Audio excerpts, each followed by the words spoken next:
we see these different expansions and that seem to be group specific, and so we'd like to know what that means. We see molecules that are important in the vertebrate system, and we don't know what they're doing in a sea urchin, so we'd like to know that kind of thing.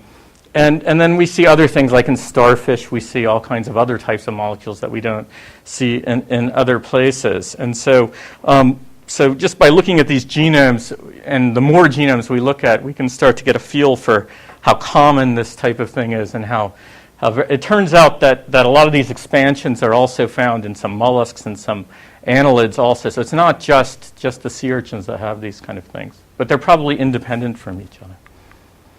And so now I'll kind of switch, and I'll talk about the more conserved aspects of immune cell development that we're looking at. And then the idea is in the long run to kind of match these things up. So the sea urchin that we work on, and primitively for echinoderms and this whole group, develop very indirectly. So they develop from a small egg that's about 80 microns or so they go through cleavage, develop into this little blastula. They gastrulate, form this little skeleton, and then form a pluteus larva. And the pluteus larva swims around in this species for about 2 months or so, feeding, and then it metamorphoses and settles, or settles and metamorphoses, or something like that. And so what we're working on here isn't real. We're not really the first people to look at immunity in a sea urchin. It turns out that very early on, Ilya Mechnikov, who kind of defined cellular immunity and got a Nobel Prize for it in 1908, first recognized that there were cells that would phagocytose foreign material and recognize foreign material by looking at plankton catches and looking at starfish larvae and then sea urchin larvae and then many other small marine invertebrates. And then later went on to the Pasteur to work on mammals, and immunology never looked back until now, really. So what we're trying to do here is take some of the stuff that we did at Caltech, some of these gene regulatory networks that control development of, in this case, the development of that embryo. And so what these are sets of transcription factors or gene regulatory proteins and signaling molecules, and the kind of interconnections, how one might regulate another. So if a transcription factor will regulate another downstream gene, and if that gene is also a transcription factor, you can start to build networks and feedback loops and all that kind of stuff that start to explain the ways that development proceeds and what keeps it from proceeding in other ways and what keeps it from turning backwards and things like that. So we want to take that and look at how can we can look at immune cell development in that way, and then later how we can look at immune response in that way with these kind of network point of views. So they're kind of a framework for tacking everything else onto all the other kind of non-transcriptional stuff that goes on in development. And so I had a couple slides I'll just skip over because I have too many slides. So if you look at this pluteus larva, it has this tripartite gut with a pharynx, a midgut, and a hindgut. Most of the digestion takes place in here. It's got this blastocele that's filled with these cells, many of which are immune. So these types of cells we know have immune functions. And then there's these other cells called pigment cells that have this red echinochrome, naphthoquinin pigment.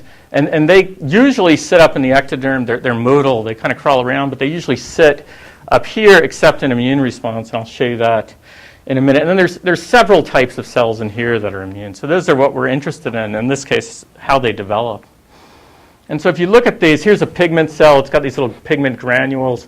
They're kind of stellate, and they kind of move around there. There's these filipodal cells in the blastocele, which are phagocytic and express a number of kind of antibacterial proteins that in response to bacterial exposure. And then there's other cells which probably derive from these cells, which are independent and highly phagocytic and really run around in there. And then there's another type of cell we call an amoeboid cell, which is very quickly moving. It doesn't seem to be phagocytic, but it interacts in immune response very closely with these cells. And so there's some type of communication that this cell talks to other tissues and then to this cell, and we'd like to know what that does. And then there's other types of cells that are motile. So you have a kind of diversity of cell types, even in this little 1,500 cell larva to look at. And so the way these cells arise is the animal goes through cleavage, and then there's kind of a little organizing center on the bottom of the egg, which is polarized before even fertilization. And so first you get an ingression, so you get kind of a hollow blastula. You get an ingression of cells, and these cells will make the skeleton. That's all they do, and they're specified very quickly, and they go in and do that. And then later the archenteron forms, which will be the gut tube later, and you get other mesoderm migrating out of the archenteron.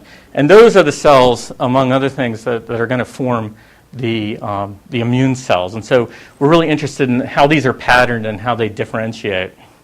And then eventually the mouth forms and you form this feeding larva. And so we looked at a lot of transcription factors that we could find. And what we come to realize is that there's a number of transcription factors that are important in the specification and differentiation of these cells in the sea urchin that have homologs that are important in vertebrate hematopoiesis. And a lot of these are they're not specific. No transcription factors are ever really specific to any one process, but some are more specific than others, or at least more restricted than others. And a lot of these are fairly restricted. So it's kind of an interesting thing and probably reflects an ancient use of these. But the way to really find that out is to understand the network kind of structure in more detail. And so I'll kind of cut to some of the conclusions. One of the things that we found is if you look at the bottom of that embryo in that little organizing center, once those skeletal cells, which were in the middle here, have gone in, the immune cells come from a ring.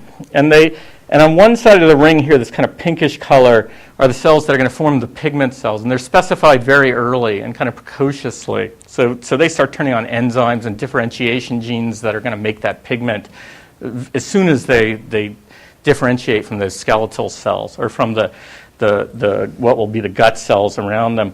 But then you have this other little patch of cells here, the purple cells, which there's about 10 or 14 cells there, and they express this suite of genes that look like a suite of genes that are expressed in hematopoietic stem cells in vertebrates. So in vertebrates, there's 3 transcription factors, a GATA transcription factor, which has paralogs, so there's multiple types of those, a BHLH transcription factor called stem cell leukemia, and another ETS factor called FLY, and they're kind of wired in this kind of recursive loop.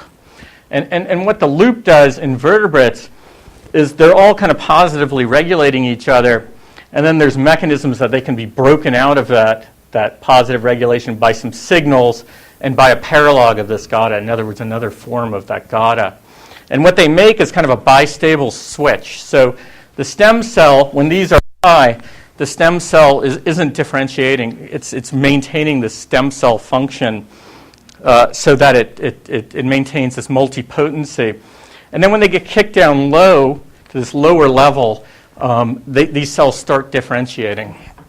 And so when we look at what happens in this little patch of 10 cells, we see all these differentiation factors or differentiation genes going on in the pigment cells, and we see nothing that's a differentiation gene going on in these cells when these genes are on at high levels.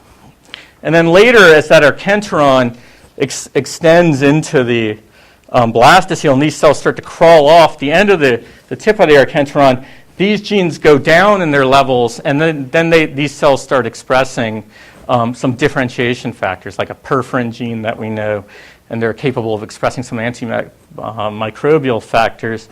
And so we kind of see a parallel to what we see in vertebrates here, where there's this kind of delay in differentiation. But it's probably wired differently because this is a long-term delay that can last for months or keep your stem cells going for years. This is a little 15-hour delay. So the wiring might be different, but the end result is somewhat similar. And so then we see some other types of things, which I'll just mention. One, we see that stem cell leukemia gene can function to kind of partition these immune cells in this circle into different types. And if you interfere with its function, and so you mess up that little stem cell patch, which is necessary for this larva to exist, then these other cells that would become pigment cells kind of turn off all those pigment cell genes, and they turn on genes that are important for making those stem cell-like genes. So you can there's some kind of partitioning across this little ring that kind of regulates how these cells will form. And another thing we see is that if you take the regulatory region around this GATA factor and you look at it, you can find some regulatory sites that are of the type that are bound by this glial cells missing, which is a pigment cell transcription factor, a differentiation transcription factor. And so what we see is that if we remove those sites and then use a transgene with a fluorescent protein, suddenly this gene that should go on in the stem cells starts going on in the pigment cells. And so what this represents is a kind of feedback loop from the pigment cell differentiation to shut down that stem cell program. And we see kind of the same thing going in the other direction also. So once things start to differentiate, they have circuitry that will shut down their former state. And if something goes away in the embryo, there's some kind of signaling mechanism to turn on those programs in other cells. And there's other examples of that in the sea urchin also. So we've kind of started to put together a little kind of network, a much smaller little network of how these things operate, how these different exclusion factors and kind of fate partitioning factors and differentiation factors operate in this little patch of 10 cells. And so it's kind of a nice little model because instead of being buried in the bone marrow or in an aorta, it's just sitting there on the bottom of this little hollow sphere of cells.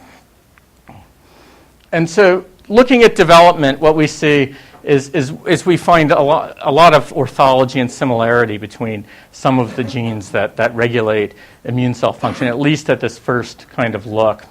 And then we find all kinds of ways that these things have parallels to vertebrate systems that are probably independently derived, like these early pigment cell development mechanisms, because we know that doesn't happen in, say, starfish and that kind of thing. So it's an urchin-specific thing.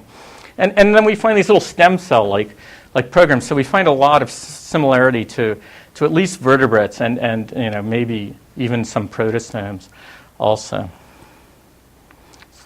So the last thing, have I killed everybody here yet? So the last thing I want to talk about is how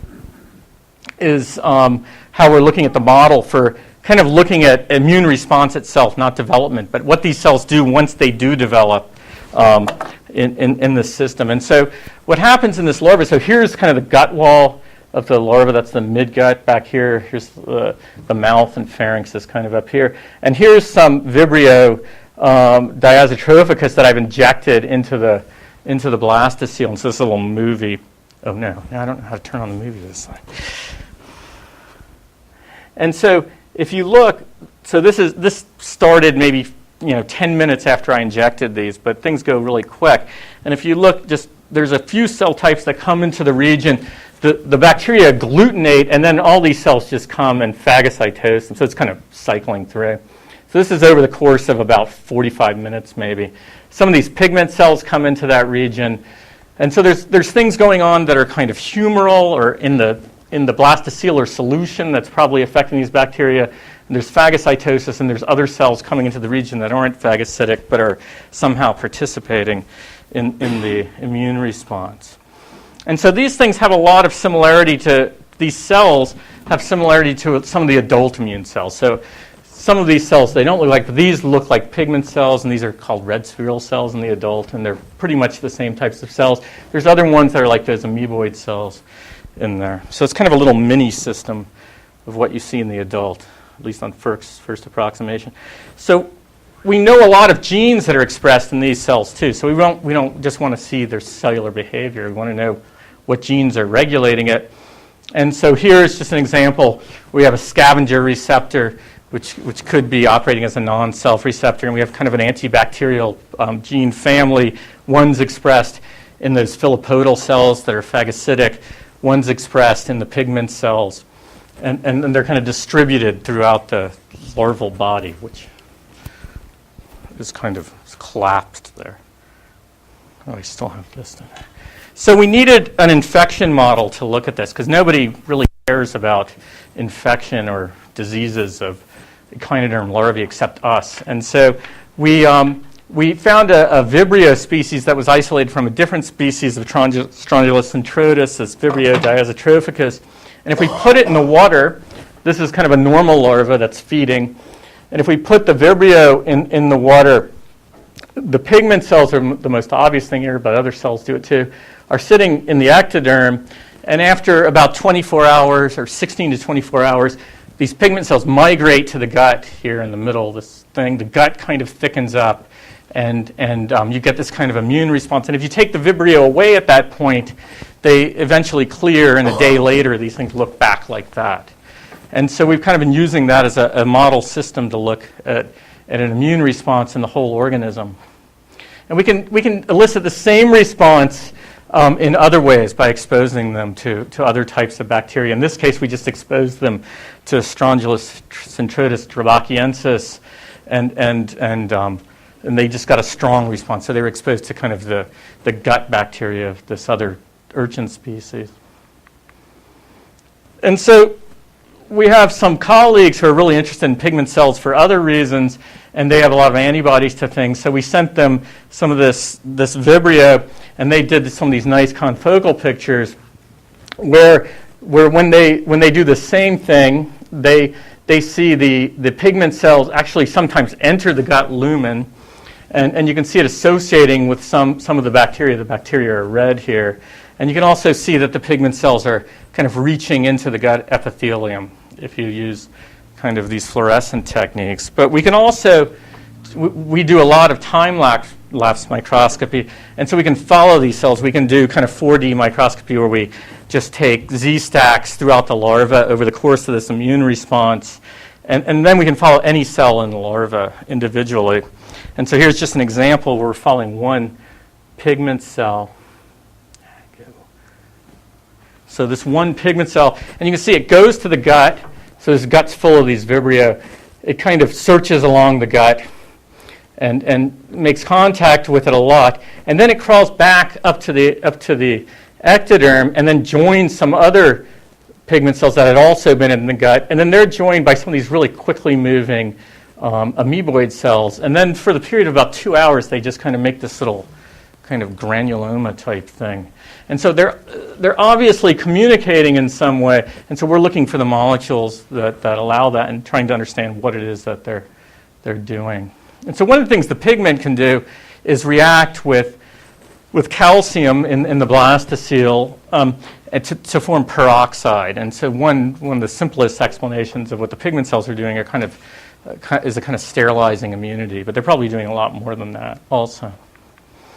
And so we can kind of track these cells through these and notice certain things about their behavior. So one thing is the gut immediately kind of goes to a smaller diameter. The pigment cells arrive at the gut and into the blastocele over this 24 hours. There's some changes in the activity of some of these cells, some of these other cell types over the course of this, but the cell numbers pretty much remain the same. The cells, just go back and forth. And so we know all these kind of little markers of what's going on in there in terms of cell behavior, but we really want to tie gene regulatory kind of control to that. And so in order to do that, we kind of came up with a scheme to do some sequencing across this immune response. And so Kate Buckley in the lab and Eric Ho kind of set up this little scheme where they infected large buckets of these larvae. So we had tens of thousands of these things, and then collected them, and then sequenced, isolated RNA from the whole organism, and sequenced it over time across this immune response. And so we've sequenced that and other types of things like the adult cells to compare to, and non-feeding versus feeding larvae early on, things like that. And so we see genes going up and down of many different types. So we see things that are like transcription factors here that have kind of different kinetics throughout this immune response. some stronger than others. We see kind of immune signaling factors and immune signaling kind of mediators. And then we also see things like these kind of interesting signal receptor kind of pairs that kind of go up in response. We know now from our colleagues studying these pigment cells that these are involved in some of the pigment cell migration. So we get these signals that we can kind of see what's, from the transcription of these things, what might be involved in some of the cell behavior.